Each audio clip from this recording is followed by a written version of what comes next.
To speak when I can't put words down, when words fail me, it can be a way to express myself. Minda Cox is a 31-year-old artist in Bolivar, Missouri. I have loved art. I love painting and I love drawing. I always have. But it wasn't until I was in my late teens when I started to study it more professionally, more seriously. But her method is a little unorthodox. I was born without arms or legs. Minda was born in India but was put up for adoption soon after. My mother adopted me. My mother is an Episcopal priest. She's a single mom of 5 adopted girls. In my mother's house, we all had various disabilities, my sisters. We just never were allowed to use our disabilities as an excuse as to not interact and do things for ourselves. We were encouraged to be very independent. Which led her to believe she could do anything. When I was little, I loved doing art, but I also loved, ice skating, and I wanted to be a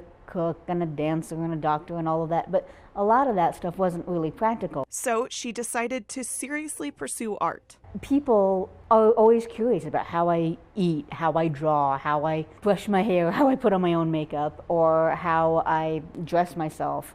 But when they're looking at my art, they're looking at my art. They're not just looking at, oh, this disabled person with no arms or no legs. And I work a lot with pencil and pen.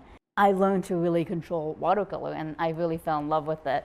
I put the paintbrush between my arm and my chin. The color and the paint, just watching it flow and watching it blend can be a really beautiful thing. Though Minda has to go through life having to do things a little differently than most, she says most of the time she still has a positive outlook. Of course I have struggles, but my life isn't full of just pain and sorrow, and I like to reflect that. It's very important to me that people understand that I don't want to be set apart from the rest of the world. I want them to see other people with disabilities and not be afraid of them. Now, Minda is painting cards for Valentine's Day. She says because there are so many bad things in the world, she wants to remind people that's not all there is.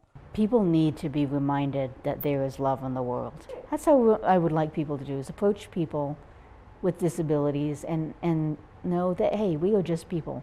We want to be accepted like every other person. We want to be seen for our abilities as well as our disabilities.